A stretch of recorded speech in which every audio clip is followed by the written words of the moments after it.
Persib Bandung kembali membuat gebrakan. Kali ini, bukan pemain biasa yang datang. Mantan bintang Paris Saint-Germain, Layvin Kurzawa, kini mengenakan seragam Maung Bandung. Apa arti kehadirannya bagi lini belakang Persib? Layvin Kurzawa bukan nama asing di sepak bola Eropa. Lahir di Prancis pada 4 September 1992, ia meniti karir dari Akademi AS Monaco hingga mencapai puncak bersama Paris Saint-Germain. Di sana, Kurzawa dikenal sebagai bek kiri modern.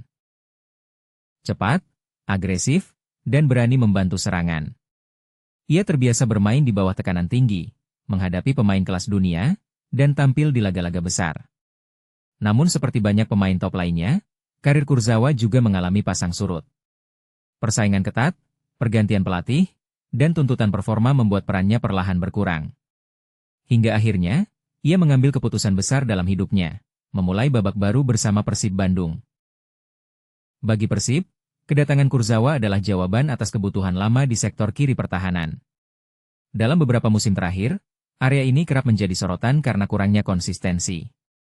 Kurzawa hadir bukan hanya sebagai pengisi posisi, tetapi sebagai pemain dengan pengalaman, ketenangan, dan kepemimpinan.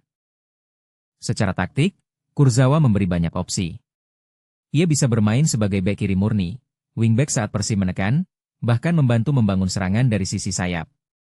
Pengalamannya membaca permainan membuat lini belakang Persib lebih terorganisir, terutama saat menghadapi lawan dengan kecepatan tinggi. Namun tantangan tidak kecil. Adaptasi dengan iklim Indonesia, tempo liga, dan atmosfer luar biasa dari Bobotoh akan menguji mental dan profesionalismenya. Persib adalah klub besar, dan setiap pemain yang mengenakan seragam biru harus siap dengan ekspektasi juara. Disinilah nilai sebenarnya dari Kurzawa diuji. Bukan soal nama besar, tetapi soal kontribusi nyata di lapangan. Jika mampu beradaptasi dengan cepat dan menjaga kondisi fisik, Kurzawa berpotensi menjadi pilar penting sekaligus panutan bagi pemain muda Persib. Layvin Kurzawa bukan sekadar rekrutan asing.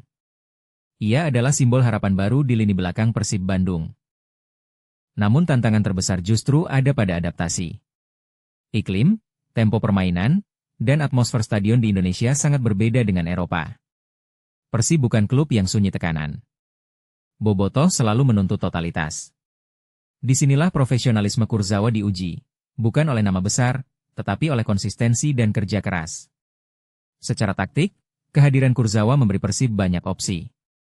Ia bisa dimainkan sebagai bek kiri murni, wingback saat tim menekan, atau menjadi mentor bagi pemain muda lokal. Ketika pengalaman bertemu dengan kebutuhan tim, potensi dampaknya bisa sangat besar. Bagi Kurzawa, Persib adalah kesempatan kedua. Bukan untuk mengejar trofi semata, tetapi untuk menemukan kembali makna bermain. Di Bandung, ia tidak datang sebagai simbol masa lalu, melainkan sebagai pemain yang masih ingin relevan. Dari Paris ke Bandung, dari trofi ke tantangan baru. Inilah babak baru Layvin Kurzawa bersama Persib Bandung. Apakah ini awal kisah sukses baru?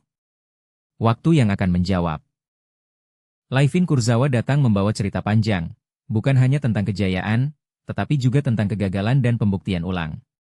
Bagi Persib, ia adalah rekrutan strategis, pemain berpengalaman Eropa yang tahu bagaimana menghadapi tekanan besar. Bagi Kurzawa, Persib adalah kesempatan kedua, panggung baru untuk menunjukkan bahwa dirinya belum selesai. Ia mungkin tidak lagi berada di Parc des Princes atau Liga Champions, tetapi sepak bola selalu memberi ruang bagi mereka yang mau berjuang kembali. Di Bandung, Kurzawa bukan datang sebagai superstar yang dimanja, melainkan sebagai pemain yang ingin relevan kembali.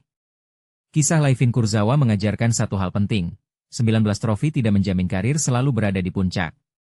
Dalam sepak bola, bertahan di level tertinggi seringkali lebih sulit daripada mencapainya. Kini, bersama Persib Bandung, Kurzawa memulai ulang ceritanya.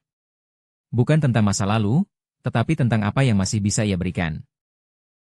Di lini belakang, di ruang ganti, dan di lapangan hijau.